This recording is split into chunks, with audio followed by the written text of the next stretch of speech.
Hi everybody, this is Boogess Reviews, and today I'm going to be doing a review on the Marvel Legends Sabertooth figure.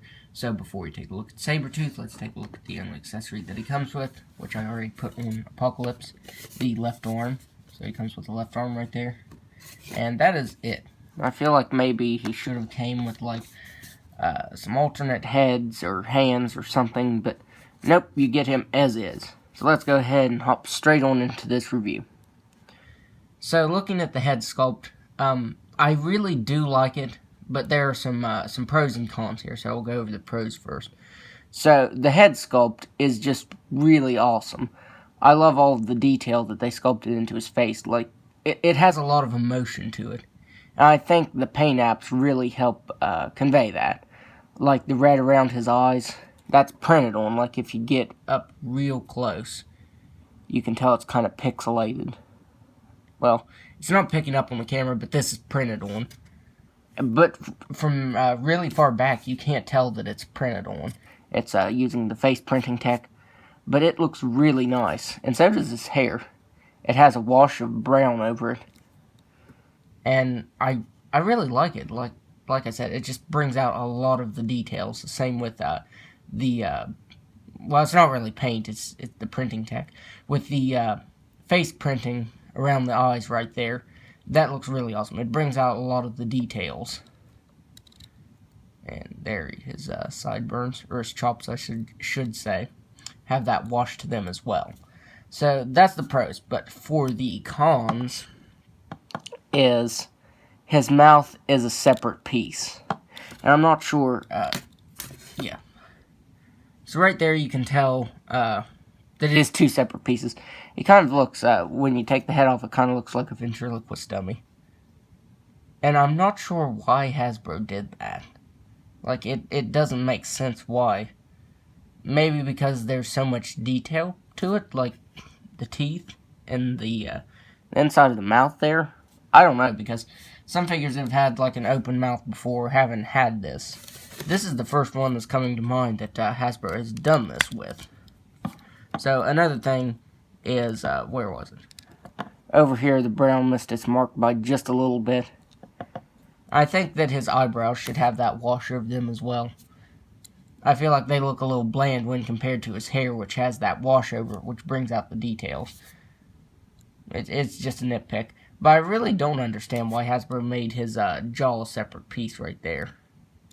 Because it is pretty noticeable. Not noticeable on the left side, but on the right side it's pretty apparent.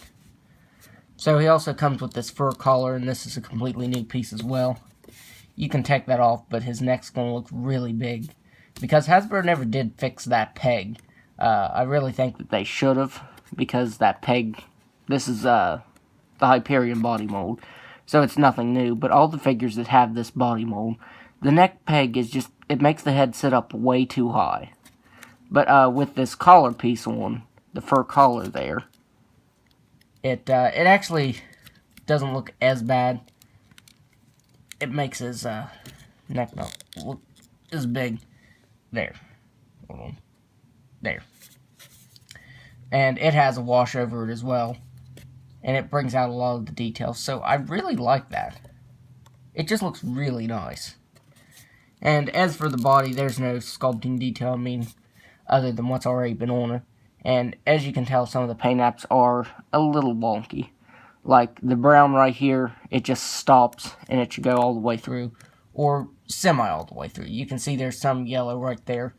But it should be painted on just a little bit better than that. And on mine, right here by his butt, there is a big piece of brown paint right there. And it's raised up. It's not just flat. It is raised up. And I don't know why. There's also some brown right there and there. And it feels like clumpy, like someone just threw paint on it. And I know no one had this before me because it was brand new and wasn't damaged or anything like that. I just find it really odd that it's so clumpy and raised up there. It also has some brown on this side too. So that's pretty weird. And the forearms are new.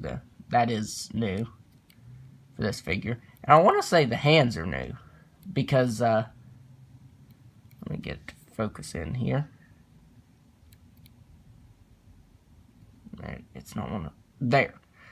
Because it has fingernails. And Venom's hands, they didn't have the sculpted fingernails. They were just all one piece. So I want to say these are new. These could have been used for the previous Sabretooth figure because there was one from the Puck Wave. It had horrible distribution, though, and not a lot of people got it. I think it was kind of like the Jubilee Wave. I think it was canceled pretty early on because it didn't do good. I think. Don't quote me on that, but I think. But that's really all. Let me put that back in there. Also, don't take that off because it won't sit right once you do that. That was my first time taking it off there. And now it doesn't want to go back in the hole, so you can hear it making that noise trying to get it to peg back in there, but it's not. So yeah, definitely be careful when you do that. That's all I'll go over with this figure. So now let's go over the articulation. He has a ball jointed head which can look back all the way. And it can look down all the way. He can move his head side to side. He has ball jointed shoulders that can move out that far. He has swivel bicep, double jointed elbow, swivel wrist that can move side to side and up and down. He has an ab crunch that can move back all the way and down all the way. He has swivel at the waist. Makes that clicking noise though when you move it. He has ball jointed hips that can just about do a complete split. He can kick forward all the way, back just a little bit. He has swivel at the thigh, double jointed knee, swivel at the calf, swivel at the ankle. Also, there's a little bit of brown right there by his ankle. Swivel at the ankle to move up and down. And he has an ankle rocker. So the articulation is standard Hyperion body mold articulation. It's, you know, it's the same. So now let's do some size comparison. Next to this wave's Wolverine, the 90s Wolverine, and there, camera wasn't wanting to focus for some reason. There he is next to Wolverine, and he towers over him since he uses the Hyperion body mold. Here he is next to the Toy Biz series, I'm not sure, Sabretooth. I want to say it's like series 4. And here they are next to each other. And which of these do you prefer? I'm leaning towards the new one. I really think the new one is better. I feel like the colors are more accurate on this, because this is like a tan and brown costume. It's kind of like Wolverine's brown costume. Some people say it's orange and brown, some say it's tan and brown. I think it depends on the colors because it has been depicted as kind of this tan or brownish color, and it's been the orange or the orangish yellow. So it honestly just depends on who's coloring it. This originally used the Venom body mold from the Fearsome Foes box set. But yeah, I definitely think I like the new one a lot better. And finally, here he is next to the Toy Biz Face-Off Sabretooth. And this is the more classic Sabretooth before he got this outfit. He had the fur boots and the fur gloves and the bigger fur collar. So he actually did look a lot different. This is like the 70s and 80s Sabretooth. And this is 90s, and I don't know if he's back to this now. I want to say Sabretooth has a costume that's similar to this now, but I'm not 100% sure. But overall, I would highly recommend this Sabretooth figure because it is really awesome. So that's my review. If you like this review, be sure to hit the like button and subscribe to my channel.